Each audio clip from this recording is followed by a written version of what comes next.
Ini sesuatu yang akan bisa membinasakan Islam ya. Sabda Nabi alaihi salam, 4 perkara membinasakan Islam. Jauhkan dia siang dan malam, supaya sampai ke Darussalam.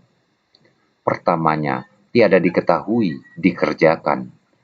Kalau diartikan secara maknawi, maka taklid berarti mengikuti tanpa mengetahui ilmunya, mengikuti tanpa mengenali dalilnya, mengikuti tanpa mengetahui asal-usulnya.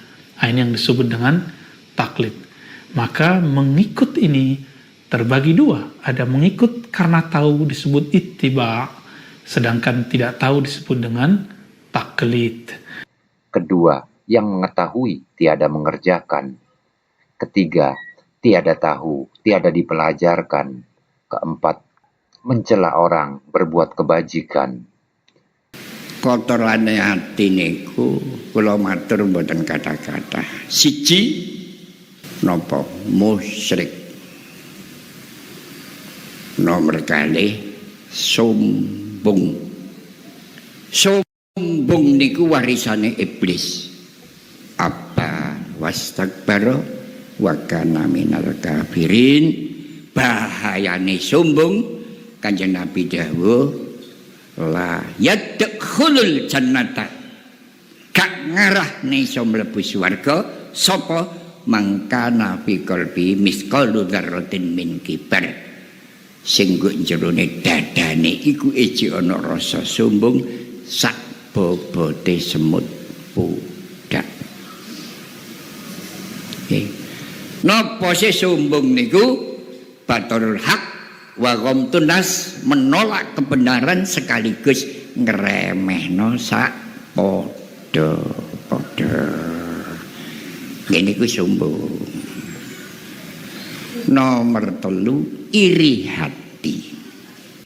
Jadi hati-hati yang punya mazhab, punya manhaj, punya thariqat, silakan yakin dengan ilmu guru, tapi jangan merendahkan thariqat yang lain.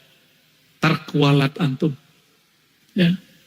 Terjadi makomnya makom badui. Jadi jalan kebenaran tuh luas, Pak. Namun iklan kecap nih bahaya ya. Hati-hati. Malu-maluin sesama thariqat, sesama sufi saling hantam menghantam. Malu-maluin ya. Seorang mursyid, seorang murabbi, seorang guide rohani, dia mesti punya apa yang pertama? Ayyakuna aliman bil faraidil ainiyah. Dia mengerti apa yang fardu ain. Gak mesti dia seorang mufti, seorang ulama besar. Jadi tidak menjadi syarat seorang mursyid itu dia orang yang jago baca kitab. Yang kedua, ini yang paling mahal, ayyakuna arifan billah. Mursyid itu harus tahu mengenal arif kepada Allah. Harus punya ilmu ma'rifat. Arif billah sangat berani. Katanya halus, terlalu sinai. Mengeluarkan kata tiada ditahani. Janganlah Tuhan tersalah pikir.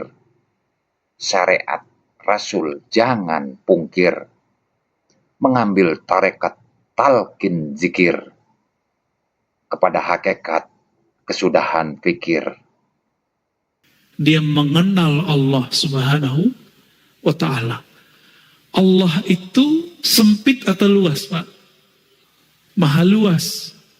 Maka jalan menuju Allah itu banyak. Oleh karena itu, orang-orang yang mengerdilkan thariqat orang lain, lalu membesar-besarkan thariqatnya, dia sama dengan orang-orang Badui yang dulu berdoa, ya Allah rahmati aku dan Muhammad saja, selain itu gak usah dirahmati. Apa kata Nabi? Dayakta rahmat Allah. Kamu telah mengerdilkan rahmat Allah. Jadi seorang mursyid harus mengerti Metode apa? Tazkiyatun nafs, penyucian jiwa, dan gak boleh kaku. Kalimatnya tara'iq, jalan-jalan, metode, bukan satu. Wasail, bukan wasilah. Cara-cara, media-media. Jadi seorang mursyid itu yang ideal gak boleh kaku.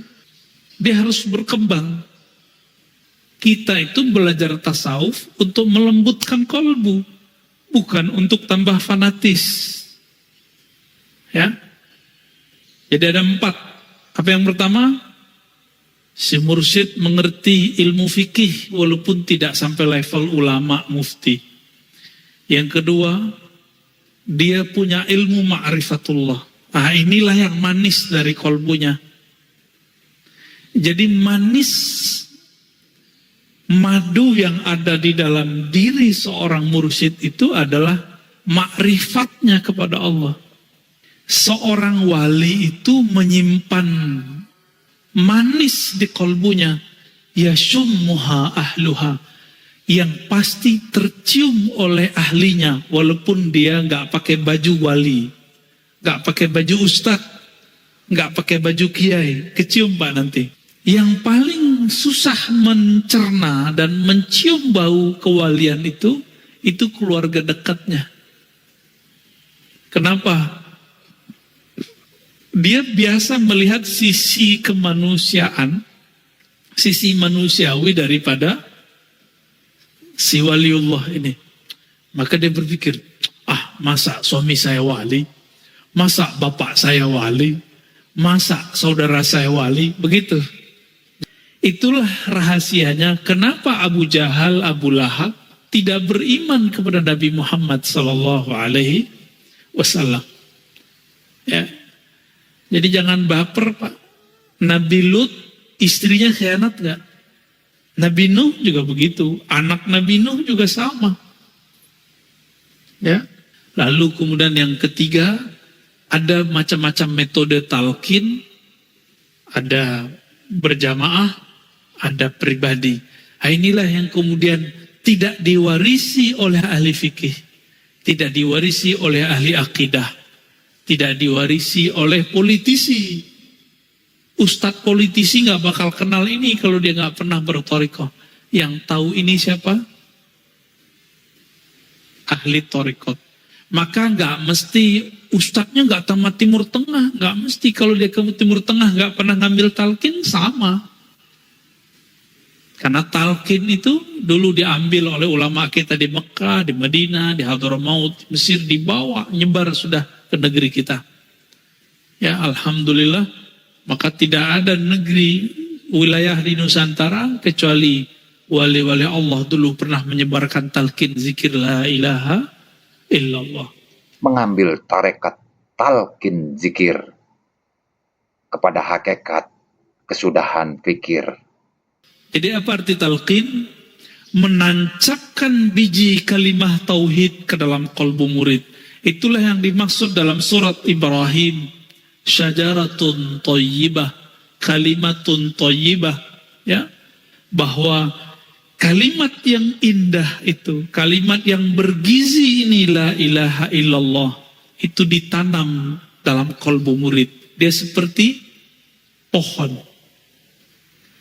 Makanya orang-orang ahli kasyaf itu kalau antum baca la ilaha illallahnya ikhlas, itu ada pohon tumbuh, terlihat sama dia. Itu kasyaf, visualisasi yang terlihat oleh orang yang kolbunya sensitif. Ya, kalau nggak punya ilmunya jadi halu. Hati-hati Pak ya. Jadi perlu nggak talqin zikir? Kalau bagi saya talqin zikir wajib. Karena Nabi mentalkin para sahabat. Allahu a'lam.